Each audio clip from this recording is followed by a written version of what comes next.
Hello everyone, welcome to GC Tales and Talks. Today, I am going to tell you a story. The title of the story is The Forgotten Train.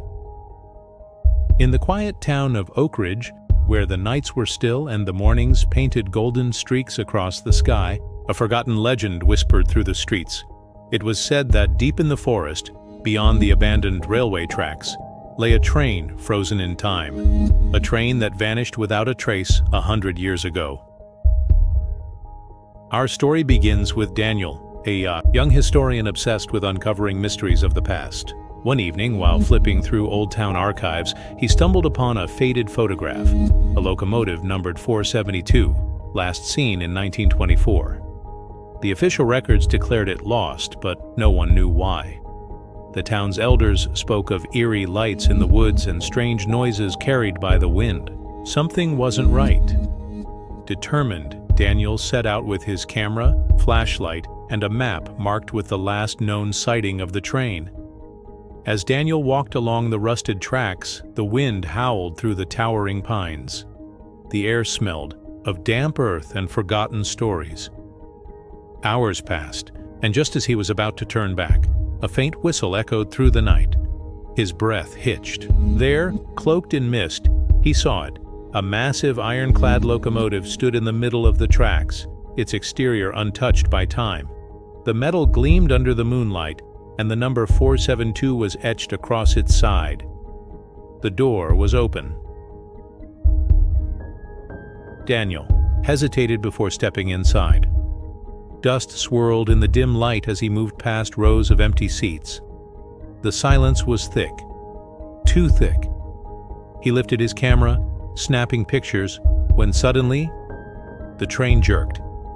The doors slammed shut. Panic clawed at Daniel's chest. He rushed to the doors, pulling at the handles, but they wouldn't budge. The train began to move, not forward but back in time. The dim interior flickered. The seats, once covered in dust, transformed into pristine velvet. The lights glowed warmly and murmurs filled the air. Daniel turned around and gasped. Passengers, dressed in early 20th century fashion, sat where there had been emptiness before. Men in suits read newspapers. Women in elegant dresses whispered among themselves. But something was wrong. Their faces were pale, their eyes hollow. A conductor in a crisp uniform walked down the aisle. He tipped his hat to Daniel. "Welcome aboard, sir. You must find the truth before the journey ends." Before Daniel could respond, the scenery outside blurred. The train wasn't running on present-day tracks. It was traveling through memory.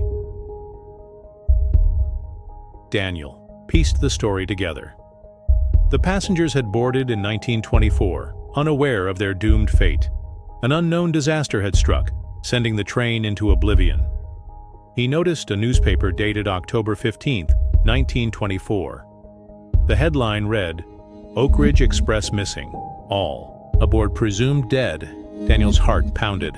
The train wasn't just lost, it was trapped in time, repeating its final journey. Then he saw her. A young woman with sorrowful eyes approached him. "You can free us," she whispered. "Find the conductor's logbook. It holds the secret." Daniel sprinted towards the engine room. He searched desperately, flipping through dusty records until he found it. The final entry read, "Malfunction. Time disruption. Endless loop. Must stop train." He had to break the cycle. The train's whistle shrieked. Time was running out. Daniel grabbed a nearby lever marked "Emergency Stop" and pulled with all his strength. The train screeched. The passengers gasped as reality fractured around them. Light engulfed the cabin, and Daniel felt himself being pulled back, out of time, out of the train, until he collapsed onto the cold ground of the forest. The train was gone. Morning light streamed through the trees. Daniel, shaken but alive, clutched the conductor's logbook. He had proof. The legend was real. Back in town, he shared his story, but no one believed him, except for the elders who merely nodded. "The train has finally reached its destination," one said. Daniel smiled. Some mysteries were meant to be solved, others to be set free. As he left the archives that evening, a distant whistle echoed through the wind, as if in gratitude. End. If you enjoyed this mysterious journey, don't forget to like, comment, and subscribe to our channel for more thrilling stories. Hit the bell icon so you never miss an adventure.